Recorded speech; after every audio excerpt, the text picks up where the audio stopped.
तो दोस्तों आप सभी का स्वागत है मेरे YouTube चैनल में। मेरा नाम है दिलीप। दोस्तों आपको पता ही होगा कि 18 तारीख को ज्ञापन दिया गया था 40 और 50% मामले के बारे में।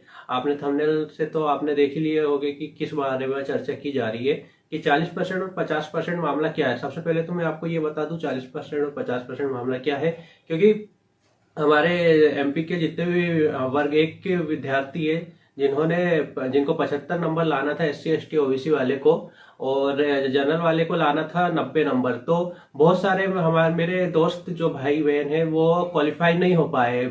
मतलब जनरल वालों का 90 नंबर नहीं आ पाया, किसी का 89.05 आया है।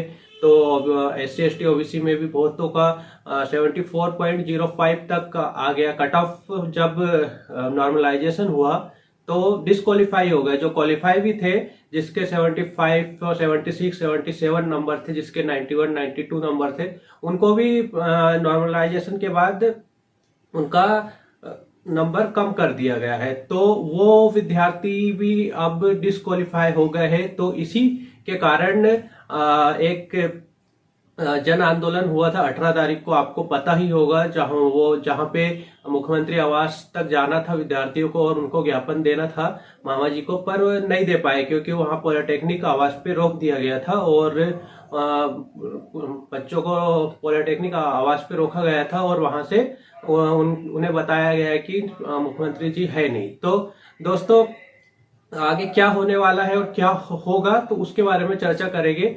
तो यदि आपको 40% करवाना है, 40% जिसके मतलब 60 नंबर के ऊपर मार्क्स है और वो डिस्क्वालीफाई है, 75 के नीचे वाले तो डिस्क्वालीफाई है। तो पर किसी बहुतों के 60 नंबर आए, 65 नंबर आए, 70 नंबर आए, 71 नंबर, 74.05 तक नंबर आए हैं, पर वो डिस्क्वालीफाई है।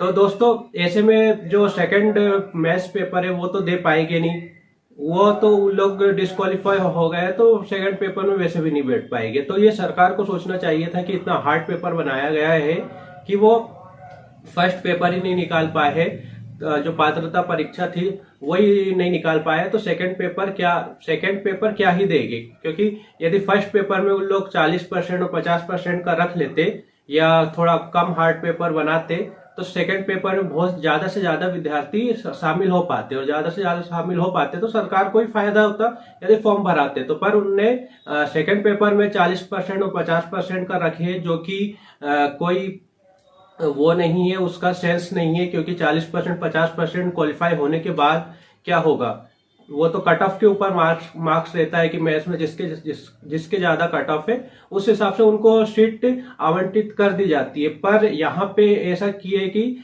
सेकंड पेपर मतलब मैथ्स में उन लोगों ने 40 और 50% का प्रावधान रख दिए है, और पहला जो पेपर था उसमें 50 और 60% का 75 और 90 नंबर का प्रावधान था, जो कि बिल्कुल गलत है। मैं भी आपके साथ हूँ और ये बिल्कुल गलत चीज है। इसको अपन को सही करवाना है। और ये सही कैसे होगी, क्योंकि ज्ञापन तो अपन ने दिए है 18 तारीख को, पर उसकी अभी तक कोई सुनवाई नहीं हुई। और अपन ने ये ज्ञापन दिए थे लोक शिक्षण संचालय भोपाल में, जो कि अभी तक उसके तरफ से कोई विरुद्ध कार्रवाई हुई नहीं है। और फॉर्म भराना 18 तारीख से स्टार्ट हो गया है, आपको भी पता है, और 18 तारीख से ही स्टार्ट हुए हैं। और ये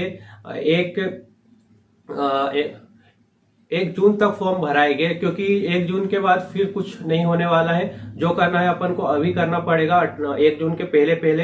यदि संशोधन हो गया नोटिफिकेशन में तो आप लोगों के लिए ही अच्छा है।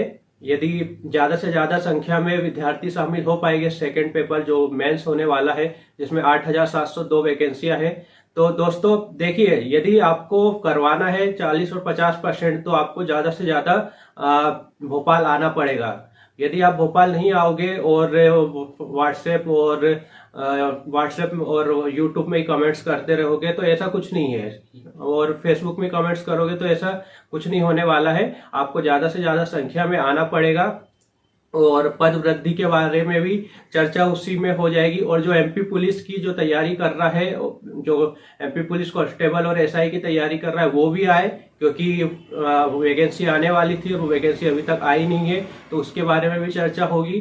तो दोस्तों आप सभी को ज्यादा से ज्यादा संख्या में और संख्या बल में आना पड़ेगा, तभी तभी ये सरकार कुछ सुनेगी मांग, नहीं तो कुछ नहीं होने वाला है। वैकेंसियां वैसे भी 5-5 6-6 साल तो आती नहीं है।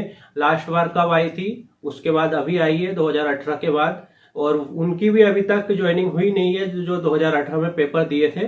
तो दोस्तों यदि आपको कुछ करना है, सरकारी गवर्नमेंट जॉब लेना है और शिक्षक बनना है, तो आपको ज्यादा से ज्यादा संख्या में भोपाल आना पड़ेगा। और भोपाल कैसे आए, देखिए आप जहां पर भी है, आज 21 तारीख है, 21 तारीख को मैं ये वीडियो बना रहा हूं, और 22 और 23 तारीख को अपन को यहाँ पे भोपाल में आना है। तो भोपाल में अपन को कहाँ पे आना है, भोपाल में आना है आपको नीलम पार्क में। नीलम पार्क आपने गूगल में सर्च कर लीजिएगा कहाँ पर है, तो वहां पे आपको नीलम पार्क में सबको 10 बजे यहाँ नीलम पार्क में आ जाना है। यदि आप नहीं आओगे तो कम संख्या बल देख के कुछ नहीं होने वाला है, और जिसका सिलेक्शन हो गया है उसका हो जाएगा, और आप बच गए तो फिर बच गए, फिर छोड़िए, आपका कुछ नहीं होने वाला। क्योंकि वर्ग 2 की भी यदि वर्ग 1 में हो गया ये संशोधन, तो वर्ग 2 में भी बहुत हार्ड पेपर आ रहा है, बहुत डिस्क्वालीफाई हुए हैं, तो वर्ग 2 में भी वो संशोधन हो जाएगा।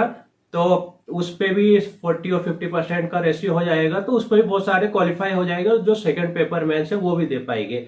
तो आपके लिए अपॉर्चुनिटी है अभी की अभी आ जाए, और ज्यादा से ज्यादा अपना संख्या में आए, तो कुछ असर पड़ेगा। तो दोस्तों आपको 10 बजे आना है आपको 23 तारीख को नीलम पार्क में, याद रखिएगा। और यदि इससे रिलेटेड कोई भी और जानकारी मिलती है तो मैं आपको यही यूट्यूब चैनल में आपको सबसे पहले वीडियो बना के यहाँ पे बता दिया जाएगा। और आपको यदि जानकारी चाहिए रहेगी या लेटेस्ट जानकारी चाहिए रहेगी, तो आप मेरे YouTube चैनल को सब्सक्राइब कीजिए और ज्यादा से ज्यादा शेयर कीजिए, कि ज्यादा से ज्यादा संख्या में विद्यार्थी भोपाल आए।